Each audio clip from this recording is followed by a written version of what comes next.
A$AP Rocky dropped a new single 5 days ago, or 6 days ago if you have Apple Music, or 5.5 days ago if you saw that he accidentally posted a music video for his single on YouTube for a short period of time. This man really finessed Apple Music into giving him the bag to drop Pray for the Gang exclusively on their platform, only for Rocky to violate their agreement on drop the music video on YouTube the same day the song was supposed to be an Apple Music exclusive. What are we doing here? I don't know why Apple Music would do this with Rocky for two reasons. The first is that unless you have a porn-like addiction to A$AP Rocky's music, nobody's gonna switch to Apple Music just so that they could hear a new song when you could just wait to hear the track a day later. I could see people switching if Rocky, for example, dropped Don't Be Dumb on Apple Music exclusively for like a week, but I don't think Rocky will do that because that's gonna significantly hurt his first week sales. Plus, most people will probably wait a week to hear the album or find some sketchy way to hear the album for free. The thing that companies don't realize with DSP users is that switching from one platform to another is more of a hassle than simply canceling your old subscription and subscribing to a new service. If I wanted to switch from Apple Music to Spotify right now, all of my listening data and my playlists don't transfer with me unless I use a third-party app to do so, and some people just don't want to deal with that at all. The second is that this song flopped.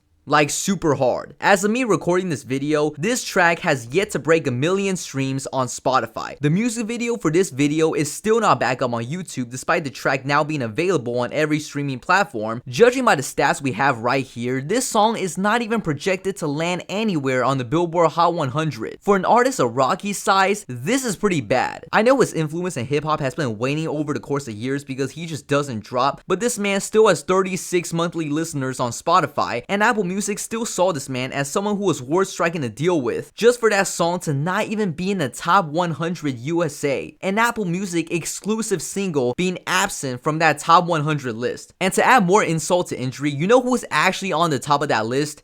It's BBL Drizzy. Now for the song itself, it's actually pretty good. If I had to rank the 4 singles he dropped for Don't Be Dumb, I think Pray for the Gang is going last. It's the least memorable one out of the 4 tracks, and the one I see myself going back to the least. Taylor Swift is going 3rd, Ruby Rosary at 2nd, and Hijack is still gonna be number 1 for me. Rocky just brought so much swag on that song, and the instrumental outro is beautiful. Pray for the Gang feels like it's trying to recreate Hijack, but without the standout verses that made Hijack such a banger. It definitely reminds me of the old cloud rap laid back tracks off of At Long Last A$AP, at least production wise. It's a chill vibe, but it's got them loud booming drums at the back. Rocky is bringing his typical energy on a track like this, rapping about loyalty and dealing with loss, and you also have Casey harmonizing in the back. And the ending to that song, it could have been done a little better. I do like Casey at the outro and the song trying to sound all grandiose and cinematic, but I feel like it's definitely a track that as a single doesn't really work but fits nicely on the album. It's like Noi by Tyler the Creator. Hearing that track as a song by itself is alright, but when you hear Noi through Chromacopia, the theme of that song fits perfectly on the album. And because of that, I'ma give this a star. A$AP Rocky is praying for the gang. I'm trying to pray for the album, bro. Going back to the narrative of this song flopping hard, even on Apple Music, this should be a warning sign to Rocky that people are just tired of him periodically dropping singles with no album in sight. What fans want right now aren't singles, they want the actual album. We were so close to this album dropping on August 30th, 2024, just for Rocky to delay the album again and offer refunds to people who pre-bought the album. It's been 7 years since testing. If fans gotta wait 7 years for a new album, that album has to basically be his best work for it to justify a 7-year wait to the fans. But it's clear that people are losing interest. If this album doesn't drop before GTA 6 comes out, he's cooked.